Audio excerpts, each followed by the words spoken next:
Hai Minamania, kembali lagi bersama saya Amalia Ratri, presenter konseling perikanan.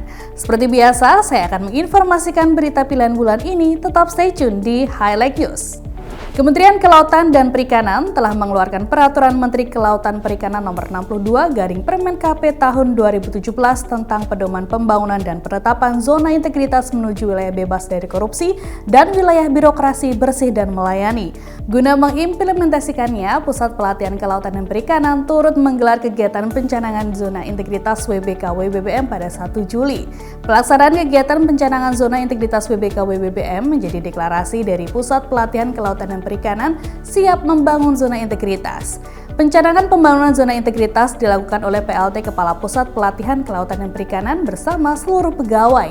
Tidak hanya dilakukan pencanangan saja, namun pada kegiatan ini juga turut dilakukan penandatanganan dokumen fakta integritas dengan disaksikan pejabat eselon 1 sebagai tahap pertama komitmen mewujudkan WBK WBBM. PLT Kepala Puslat KP menyampaikan ikrar berupa penandatanganan fakta integritas ini sebagai wujud pembangunan integritas yang berperan terlaksananya WBK dan WBBM. Ia juga menyampaikan penandatanganan tersebut bukan hanya sekedar seremoni saja, tetapi juga akan diawasi, dievaluasi, dipantau, dan proses menuju WBK dan WBBM. Kegiatan ini sebagai komitmen aparatur Pusat Pelatihan KP mewujudkan tercapainya tata kelola pemerintahan yang baik dengan kapasitas dan akuntabilitas organisasi, pemerintahan yang bersih dan bebas KKN, serta peningkatan pelayanan publik. Sebagai informasi, pada kesempatan ini turut hadir Inspektur 3, perwakilan Kepala Biro Sumber Daya Manusia Aparatur dan Organisasi, dan perwakilan Sekretaris Badan Penyuluhan dan Pengembangan Sumber Daya Manusia Kelautan dan Perikanan. Kementerian Kelautan dan Perikanan terus mencetak sumber daya manusia yang unggul serta kompeten, salah satunya melalui standar sertifikasi kompetensi. Guna mengimplementasikannya, Badan Penyuluhan dan Pengembangan Sumber Daya Manusia Kelautan dan Perikanan melalui Pusat Pelatihan Kelautan dan Perikanan menggelar kegiatan diklat pembentukan ahli nautika kapal penangkapan ikan atau ANKAPIN 2 dan juga ahli teknika kapal penangkapan ikan atau ATKAPIN 2 bagi tenaga pendidik sekolah menengah kejuruan pada 10 Juni hingga 2 Agustus 2024. Kegiatan ini difasilitasi oleh Balai Pelatihan dan Penyuluhan Perikanan Tegal bekerja sama dengan Balai Pengembangan Penjaminan Mutu Pendidikan Vokasi Bidang Kelautan, Perikanan, Teknologi Informasi dan Komunikasi atau BPPMPVK PTK.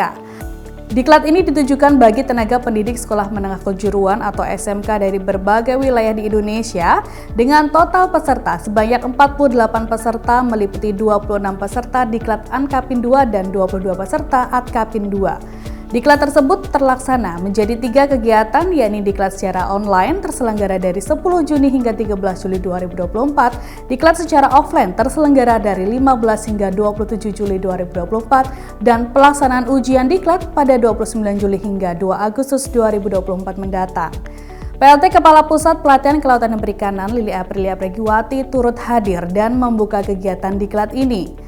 Pihaknya menyampaikan diklat pembentukan ANKAPIN 2 dan ATKAPIN 2 terselenggara sebagai wujud komitmen pemerintah untuk memenuhi standar tenaga pendidik yang ada di SMK dengan penerapan 8 standar penyelenggaraan diklat keahlian awak kapal perikanan. 8 standar tersebut terdiri dari standar isi, standar proses, standar kompetensi lulusan, standar tenaga pendidik dan kependidikan, standar pengelolaan, standar sarana dan prasarana, standar penilaian, serta standar biaya. Lili juga menegaskan hal ini sebagai upaya peningkatan kompetensi lulusan pendidikan dan pelatihan keahlian awak kapal perikanan melalui standar tenaga pendidik bersertifikasi keahlian awak kapal perikanan. Hal ini karena setiap lembaga pendidikan dan pelatihan yang menyelenggarakan program nautika kapal perikanan dan teknika kapal perikanan wajib memiliki minimal 6 orang tenaga pendidik bersertifikasi keahlian awak kapal perikanan. 6 orang tersebut terbagi menjadi 4 tenaga pendidik tetap dan 2 lainnya diperbolehkan mengambil dari tenaga pendidik bekerja sama dengan pihak luar. Sebagai informasi, Indonesia sebagai negara anggota International Maritime Organization atau IMO telah meratifikasi Konvensi International Standard of Training Certification and Watchkeeping for Fishing Vessel Personnel atau STCWF 1995 melalui Peraturan Presiden Nomor 18 Tahun 2019 tentang pengesahan Konvensi Internasional STCWF 1995. Diratifikasinya dokumen STCWF 1995 ini, maka seluruh kegiatan pendidikan, pelatihan, ujian, dan sertifikasi awak kapal perikanan harus sesuai dengan standar konvensi tersebut. Kementerian Kelautan dan Perikanan pastikan kemudahan akses informasi bagi masyarakat dengan memperluas sistem keterbukaan informasi publik hingga tingkat unit pelaksana teknis atau UPT. KKP memiliki 158 UPT yang tersebar di berbagai wilayah Indonesia, dilengkapi dengan tim pengelola informasi dan dokumentasi atau PPID. Pada 25 Juli, Kementerian Kelautan dan Perikanan menggelar Forum Keterbukaan Informasi Publik di lingkup Kementerian Kelautan dan Perikanan tahun 2024 bertema Akselerasi Transformasi Pengelolaan Informasi Mendukung Kebijakan Prioritas Ekonomi. 158 UPT tersebut, 6 diantaranya merupakan UPT di bawah Pusat Pelatihan Kelautan dan Perikanan turut mendapatkan penghargaan hasil monitoring dan evaluasi keterbukaan informasi publik tahun 2023. Balai Pendidikan dan Pelatihan Aparatur Kelautan dan Perikanan, Balai Pelatihan dan Penyuluhan Perikanan Banyuwangi, Ambon, Medan, dan Tegal menerima penghargaan dengan predikat informatif.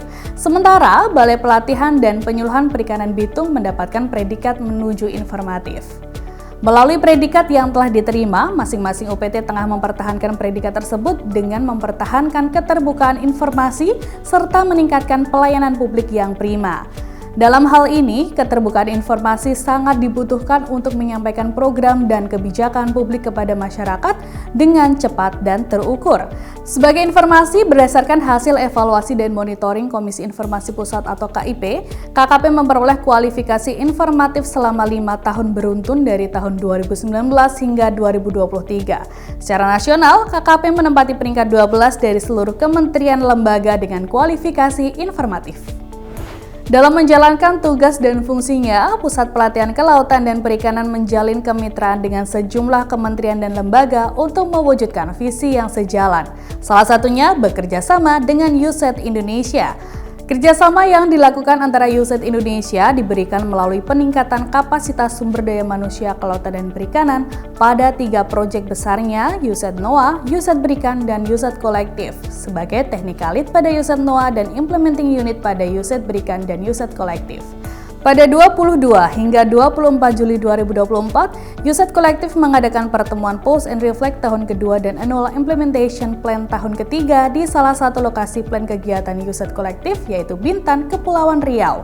Pertemuan yang dihadiri oleh perwakilan Biro Perencanaan, Ditjen PKRL, Ditjen PSDKP, BPPSDMKP, dan perwakilan mitra pengelola kawasan konservasi ini diadakan untuk melihat kemajuan capaian pelaksanaan program tahun kedua dan mengidentifikasi rencana program tahun ketiga.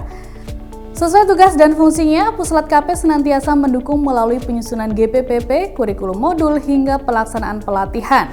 Selama 2 tahun bermitra, Puslat KP telah berkontribusi pada penyusunan peta jalan kebutuhan penguatan kapasitas SDM pengelola kawasan konservasi, penyiapan kuesioner training needs analysis kebutuhan penguatan kapasitas SDM pengelola kawasan konservasi, penyusunan modul pelatihan dan bahan ajar Pokmasfas level pemula, serta pelatihan Pokmasfas level pemula. Dalam pertemuan tersebut, semua pihak setuju bahwa sumber daya manusia merupakan komponen yang krusial dalam mengelola kawasan konservasi, sehingga dibutuhkan SDM yang berkompeten agar dapat mengoptimalkan pengelolaan sumber daya laut dan pesisir di zona konservasi. Nah, itu dia Minamania Highlight News yang telah dirangkum oleh tim konseling perikanan. Nantikan informasi menarik tentang kelautan dan perikanan lainnya. Jangan lupa untuk selalu like, komen, subscribe, dan nyalakan tombol notifikasinya. Sampai jumpa di episode selanjutnya.